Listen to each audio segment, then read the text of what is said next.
Baik, Assalamualaikum warahmatullahi wabarakatuh. Waalaikumsalam warahmatullahi wabarakatuh. Waalaikumsalam warahmatullahi wabarakatuh. Baik, terima kasih atas kehadirannya ya semuanya. Meskipun daring, tetapi kita harus tetap semangat ya. Untuk pertama kali di sini ya kita pertemuan, jadi kita perkenalan dulu ya. Dimulai dari nama saya, yaitu Dian Permatasari, untuk jenjang pendidikan ibu di S2-nya, yaitu di Universitas Diponegoro, dengan mengambil konsentrasi yaitu kesehatan reproduksi dan HIV/AIDS. Nah, sebelum memulai pembelajaran, saya akan memperkenalkan RPS dulu, yaitu rencana pembelajaran semester. Ya, langsung saya mulai saja untuk pengenalan RPS-nya ya.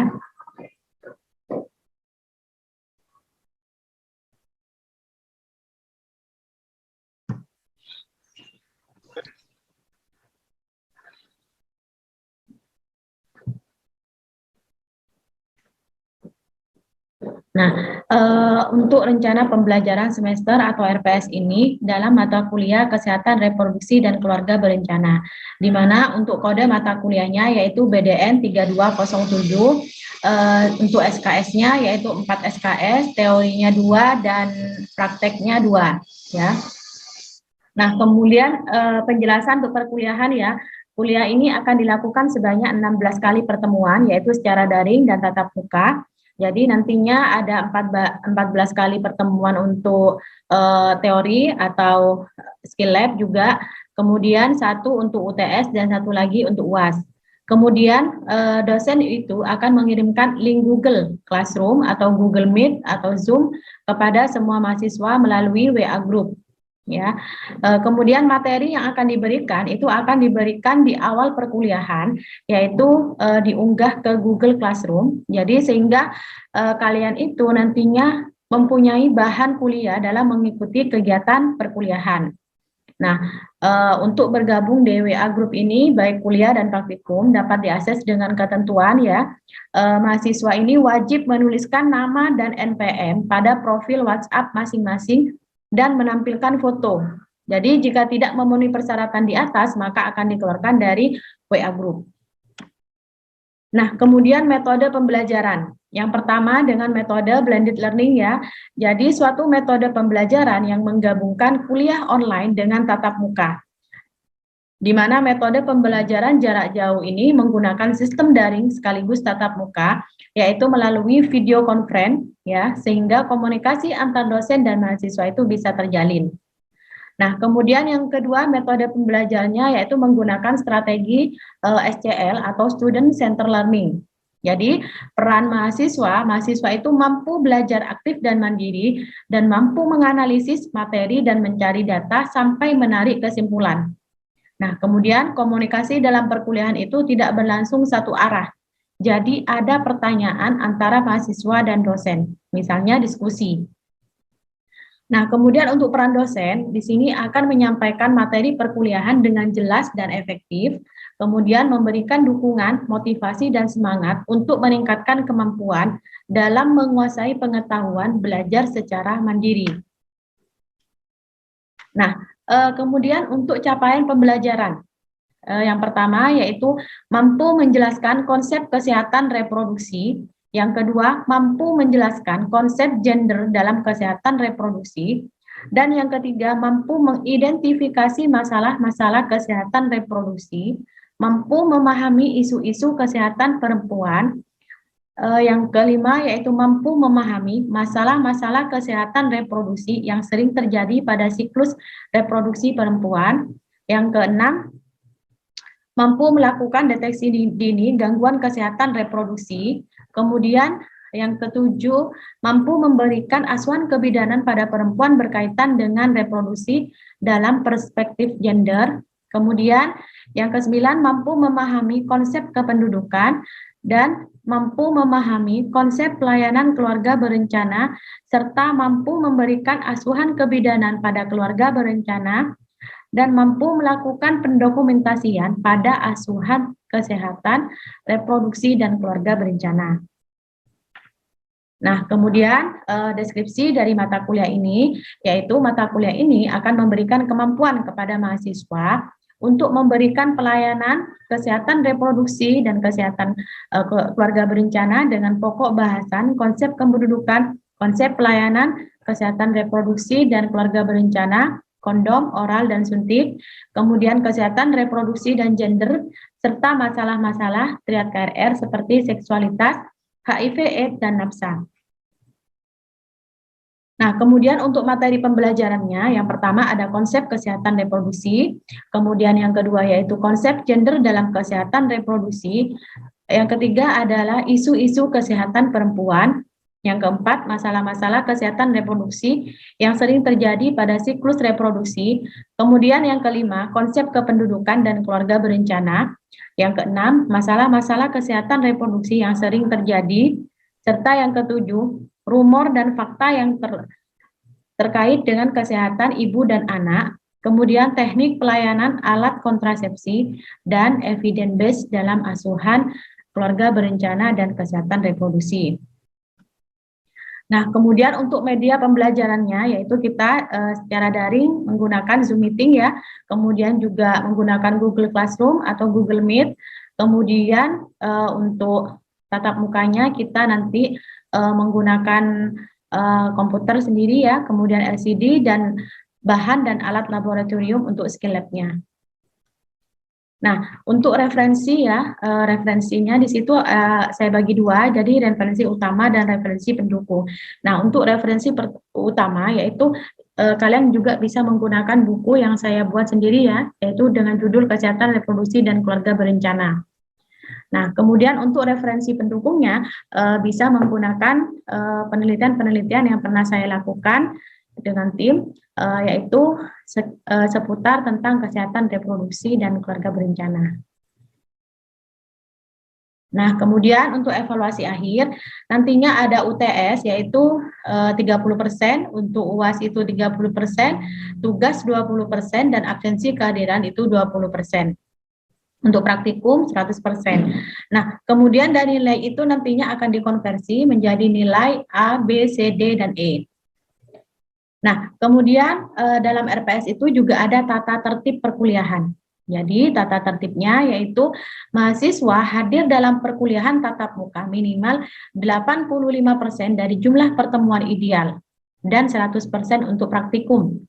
Jadi, setiap mahasiswa harus aktif dalam perkuliahan. Kemudian yang kedua, dosen dan mahasiswa masuk ke ruang pertemuan tepat waktu sesuai yang telah disepakati. Kemudian ada pemberitahuan jika tidak hadir dalam perkuliahan tatap muka, itu harus ada pemberitahuan, ya. Kemudian selama perkuliahan berlangsung, mahasiswa wajib untuk menyalakan kamera. Kemudian meminta izin jika ingin bertanya, berbicara, menjawab atau meninggalkan kelas atau keperluan lainnya dengan cara menggunakan raise hand ya, atau chat juga bisa. Kemudian menggunakan seragam selama proses pembelajaran. Jadi meskipun dilakukan secara daring, jadi kalian harus menggunakan seragam. Nah, kemudian saling menghargai dan tidak membuat kegaduhan atau gangguan dalam kelas. Kemudian tidak boleh ada plagiat dan bentuk-bentuk pelanggaran norma lainnya. Nah, di sini adalah rincian jadwal kegiatan pembelajaran. Jadi seperti hari ini kan sudah ada jadwalnya ya, sudah Ibu berikan di situ ada hari, tanggalnya, kemudian ada capaian pembelajarannya itu apa, kemudian ada materi, pokok bahasan, sub pokok bahasan, kemudian metodenya, pembelajarannya itu apa, kemudian yang dilakukan mahasiswa itu apa, dan yang dilakukan dosen itu apa, kemudian rumusan asesmen, referensi, dan pengajar. Nah, seperti nantinya di pertemuan pertama nanti untuk metodenya menggunakan lecture, ya. Kemudian untuk yang kedua, karena di sini juga ada ini ya tentang gender dan masalah reproduksi, jadi untuk metode pembelajarannya yaitu menggunakan PBL atau problem based learning. Jadi nantinya membahas masalah-masalah dan kasus. Dan nantinya ini kita akan diskusi. Kalian juga mencari studi literatur. Studi literatur itu bisa dicari dengan menggunakan referensi utama dan referensi pendukung yang Ibu sebutkan tadi. Nah, untuk pertemuan ketiga dan 4 juga sama menggunakan PBL, 5, 6 juga sama menggunakan PBL karena nantinya ini adalah kasus ya, jadi nanti tolong kita diskusi bersama. Nah, kemudian untuk pertemuan ke-7 itu juga ada praktik, kemudian yang ke-8 itu ada UTS, dan yang terakhir di pertemuan ke-16 itu ada ujian akhir semester. Nah, ini untuk pengenalan RPS. Baik, selanjutnya Ibu langsung mulai untuk perkuliahan ya.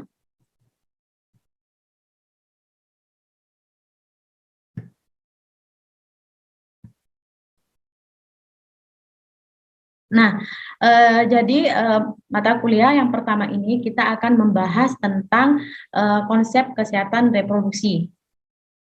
Nah, di mana tujuannya yaitu mampu menjelaskan definisi kesehatan reproduksi, kemudian mampu menjelaskan ruang lingkup kesehatan reproduksi dalam siklus kehidupan, kemudian mampu menjelaskan hak-hak reproduksi. Nah, kemudian yang pertama yaitu konsep dari kesehatan dan reproduksi. Nah, kesehatan itu sendiri adalah suatu keadaan sehat, baik secara fisik, mental, spiritual, maupun sosial yang memungkinkan setiap orang untuk hidup yang produktif secara sosial dan ekonomis. Nah, itu menurut Undang-Undang Nomor 23 Tahun 2009. Nah, sedangkan reproduksi sendiri yaitu suatu proses kehidupan manusia dalam menghasilkan keturunan demi kelestarian hidupnya. Nah, untuk definisi kesehatan reproduksi sendiri, yaitu menurut Undang-Undang Nomor 23 Tahun 2009, merupakan keadaan sehat secara fisik, mental, dan sosial secara utuh, tidak semata-mata bebas dari penyakit atau kecacatan yang berkaitan dengan sistem, fungsi, dan proses reproduksi pada laki-laki dan perempuan.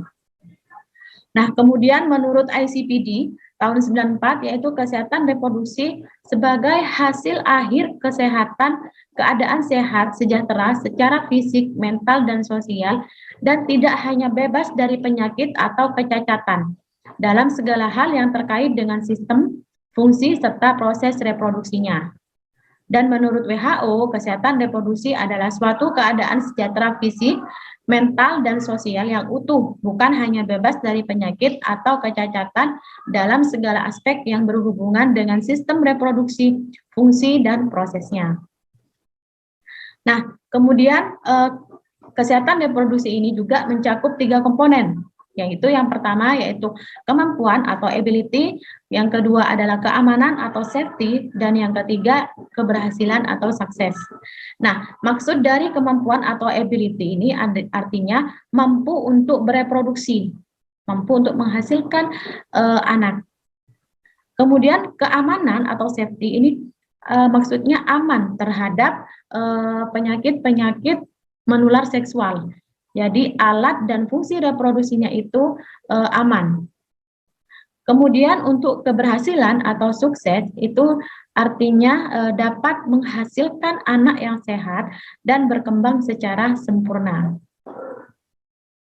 Nah, kemudian kesehatan reproduksi itu menyeratkan bahwa setiap orang dapat menikmati kehidupan seks yang aman dan menyenangkan. Kemudian yang kedua memiliki kemampuan yang bereproduksi.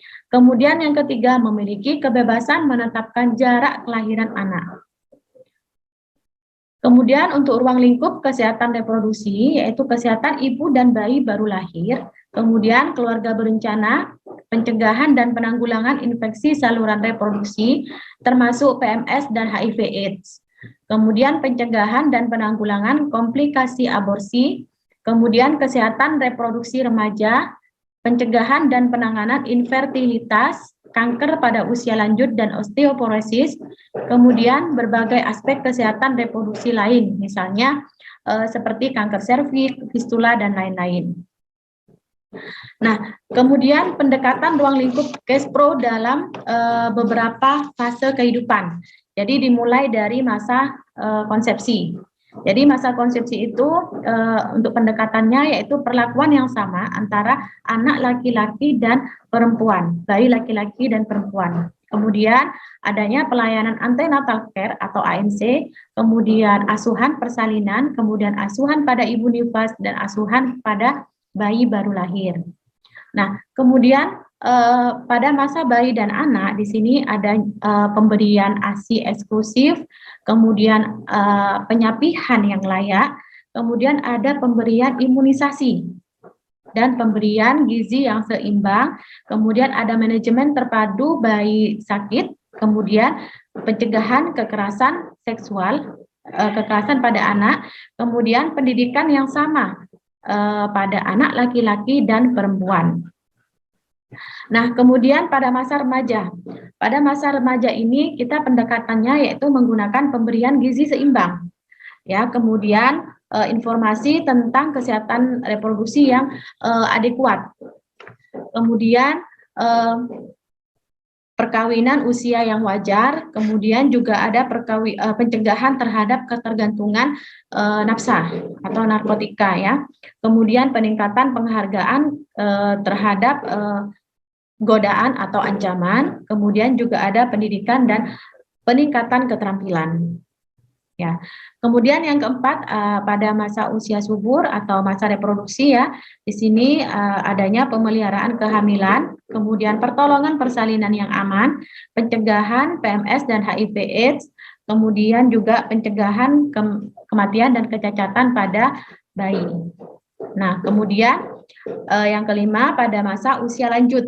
Jadi pada masa usia lanjut ini perhatian pada menopause atau andropause, kemudian penyakit utama regeneratif seperti rabun, kemudian gangguan metabolisme tubuh. Nah, kemudian juga ada gangguan mobilitas seperti osteoporosis.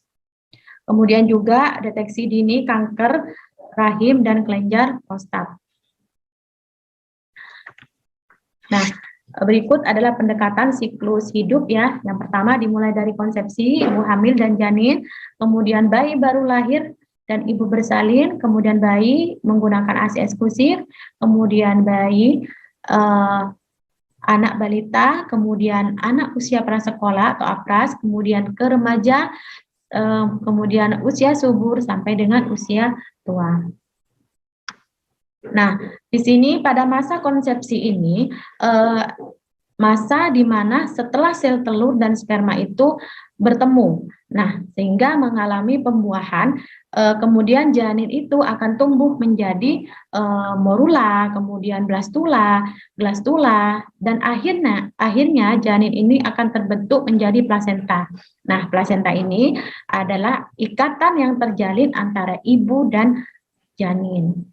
Nah, kemudian pada masa bayi, masa pertumbuhan dan perkembangan yang sangat cepat, ya. Kemudian biasanya pada bayi itu juga motorik halus dan motorik kasarnya akan berkembang dengan baik jika diimbangi dengan nutrisi yang baik.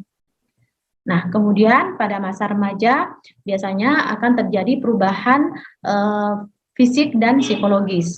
Nah, untuk perubahan fisiknya itu biasanya tumbuh rambut kemaluan ya atau simbis pubis, kemudian buah dada yang semakin membesar, kemudian pertumbuhan tinggi badan yang semakin cepat, kemudian terjadinya mens pertama kali atau menarse. Nah, untuk perubahan psikologi biasanya rasa ingin tahu pada remaja ini sangat besar, rasa ingin tahunya. Kemudian pada masa reproduksi. Masa reproduksi ini di mana masa perempuan itu menjalankan tugas kehidupannya, yaitu dimulai dari hamil, kemudian melahirkan, nifas, sampai menyusui. Nah, setelah menyusui nantinya ada masa antara, di mana masa ini akan merencanakan dan melakukan jarak antara kelahiran anak dengan menggunakan kontrasepsi. Nah, kemudian yang terakhir ada usia lanjut ya. Jadi kalau di usia lanjut ini di masa di mana estrogen itu sudah mulai menurun atau habis. Nah, dikarenakan produksi sel telur itu sudah juga menurun. Jadi menurunnya hormon estrogen ini menyebabkan menurunnya perubahan fisik dan psikologis pada perempuan. Jadi pada masa usia lanjut itu biasanya perempuan ini perubahan fisiknya ya pasti sudah ketahuan ya, pasti sudah jelas ya, untuk fisiknya sudah berubah, tidak segar lagi. Nah, kemudian untuk psikologisnya itu juga akan berubah karena adanya penurunan estrogen tadi. Nah, kemudian hak reproduksi perorangan. Hak reproduksi perorangan adalah hak yang dimiliki oleh setiap orang, baik laki-laki maupun perempuan, tanpa memandang perbedaan kelas, sosial, suku, umur, agama, untuk memutuskan secara bebas dan bertanggung jawab kepada diri, keluarga, dan masyarakat mengenai jumlah anak, jarak antar anak, serta penentuan waktu kelahiran anak dan akan melahirkan. Kemudian menurut ICPD, hak-hak reproduksi antara lain, yang pertama hak untuk mendapat informasi dan pendidikan kesehatan reproduksi, kemudian yang kedua hak mendapat pelayanan dan perlindungan kesehatan reproduksi, kemudian yang ketiga hak kebebasan berpikir tentang pelayanan kesehatan reproduksi, kemudian yang keempat hak untuk dilindungi dari kematian karena kehamilan, yang kelima hak untuk menentukan jumlah dan jarak kelahiran anak. Yang keenam, hak atas kebebasan dan keamanan berkaitan dengan kehidupan reproduksinya. Kemudian, hak untuk bebas dari penganiayaan dan perlakuan buruk terhadap perlindungan dari perkosaan, kekerasan, penyiksaan, serta pelecehan seksual. Kemudian, hak untuk mendapatkan manfaat kemajuan ilmu pengetahuan yang berkaitan dengan kesehatan reproduksi. Kemudian, hak atas kerahasiaan pribadi berkaitan dengan pilihan atas pelayanan dan kehidupan reproduksinya. Kemudian, hak untuk membangun dan merencanakan keluarga. Kemudian, hak untuk bebas dari segala bentuk diskriminasi dalam kehidupan berkeluarga dan kehidupan reproduksi. Hak atas kebebasan berkumpul dan berpartisipasi dalam politik yang berkaitan dengan kesehatan reproduksi.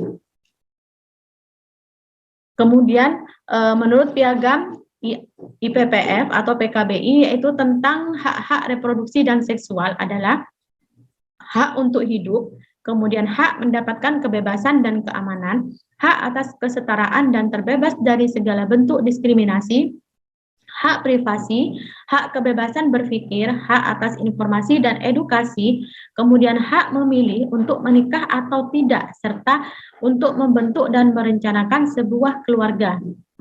Hak untuk memutuskan apakah ingin dan kapan punya anak, kemudian hak atas pelayanan dan proteksi kesehatan, hak untuk menikmati kemajuan ilmu pengetahuan, dan hak atas kebebasan berserikat dan berpartisipasi dalam arena politik. Dan hak untuk terbebas dari kesakitan dan kesalahan pengobatan. Nah, kemudian menurut BKKBN tahun 2000 ya, jadi kebijakan teknik operasional di Indonesia itu untuk mewujudkan pemenuhan hak-hak reproduksi, yaitu yang pertama harus dilakukan promosi hak-hak reproduksi. Kemudian yang kedua adalah advokasi hak-hak reproduksi. Kemudian yang ketiga KIE tentang hak-hak reproduksi, yaitu komunikasi, informasi, dan edukasi tentang hak-hak reproduksi. Kemudian yang keempat, sistem pelayanan hak-hak reproduksi. Kemudian penerapan pelayanan kesehatan reproduksi oleh Depkes RI dilaksanakan secara integratif, memprioritaskan pada 4 komponen kesehatan reproduksi yang menjadi masalah pokok di Indonesia yang disebut dengan paket pelayanan kesehatan reproduksi esensial atau PKRE.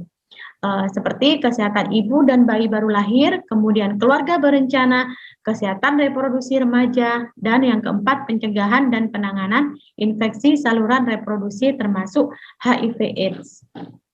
Nah, sedangkan pelayanan kesehatan reproduksi komprehensif atau PKRK terdiri dari PKRE yang ditambah kesehatan reproduksi pada usia lanjut. Sekian dari materi saya. Mungkin ada yang mau didiskusikan dari materi yang saya sampaikan tadi. Silakan disebutkan nama terlebih dahulu ya.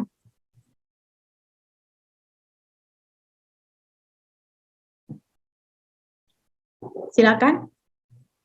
Silakan Mbak Dia. Ya, silakan Mbak Dia. Assalamualaikum warahmatullahi wabarakatuh, Bu. Saya izin bertanya, apakah terapi pergantian hormon untuk menopause itu dapat berbahaya atau berdampak buruk bagi wanita, Bu? Baik, terima kasih pertanyaannya dari Mbak Diah Nurhaliza ya. Jadi yang ditanyakan tadi, apakah terapi pergantian hormon untuk menopause itu berdampak bagi wanita gitu ya? Nah, ini masih jadi perbincangan ya di komunitas kita ya, masyarakat luas sini tentang pergantian hormon ini atau yang dinamakan dengan replacement hormon replacement terapi atau HRT. Nah, di mana secara umum pengobatan hormon ini diyakini dapat mengganggu untuk kesehatan tulang setelah masa menopause dan dapat menghilangkan gejala menopause. Itu keuntungan dari pemberian HRT atau pergantian hormon. Nah, akan tetapi yang namanya pengobatan itu pasti ada efek sampingnya ya. Jadi sama seperti obat-obat yang lain. Jadi untuk HRT ini, hormon replacement ini efeknya juga sama. Jadi ada efek samping dari pengobatan ini atau replacement ini. Jadi sebenarnya gini ya, setiap orang itu tidak semuanya cocok untuk menggunakan HRT. Jadi disesuaikan dengan kondisi tubuh pada menopause tersebut. Jadi ada yang cocok dan ada juga yang tidak cocok. Ya, jadi tergantung dari kondisi kesehatannya. Maka dari itu dokter biasanya dalam memberikan HRT itu akan ada pemeriksaan lanjutan. Jadi pemeriksaan awal itu nantinya dilihat dulu kira-kira cocok enggak kalau diberikan replacement hormon ini. Ya, begitu Mbak Dia. Apakah sudah dimengerti? Mengerti, Bu. Baik, terima kasih.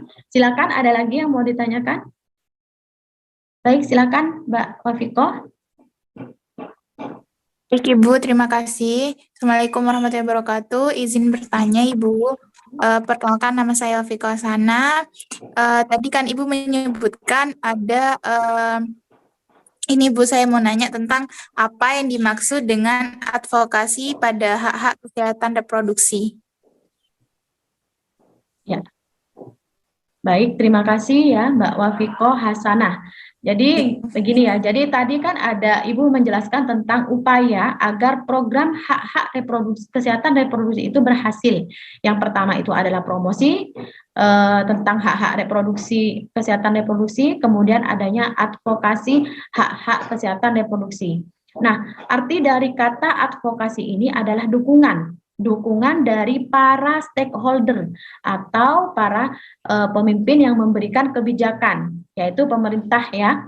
Nah, dukungan dari pemerintah ini sangat menentukan keberhasilan program-program tentang kesehatan reproduksi, seperti akses informasi pelayanan kesehatan reproduksi remaja atau KRR yang dilaksanakan secara intensif. Nah, kemudian ada yang kedua, akses terhadap pelayanan penanganan kehamilan yang tidak diinginkan untuk mengurangi angka kematian ibu di Indonesia. Kemudian pencegahan dan penanggulangan HIV/AIDS. Kemudian yang keempat adalah pemantauan terhadap amandemen Undang-Undang Kesehatan yang dilakukan oleh pemerintah khususnya, yaitu program kesehatan reproduksi. Nah, jadi tanpa adanya advokasi dari pemerintah atau dukungan dari pemerintah atau para pemberi kebijakan, ini tidak akan berkembang, tidak akan berjalan program ini. Maka dari itu, upaya yang harus dilakukan salah satunya yaitu adalah advokasi dari hak-hak kesehatan reproduksi itu sendiri. Ya, apakah sudah dimengerti Mbak Wafiko? Baik Ibu, terima kasih Bu atas penjelasannya. Baik, terima kasih. Mungkin ada lagi yang mau ditanyakan dari yang lain? Belum ada Ibu. Tidak ada ya. Baik, terima kasih. Ibu sampaikan terima kasih dan mohon maaf jika ada salah kata dari Ibu ya. Sekian dari perkuliahan kali ini. Terima kasih atas waktunya. Wabillahi taufik wal hidayah. Wassalamualaikum warahmatullahi wabarakatuh. Waalaikumsalam warahmatullahi wabarakatuh.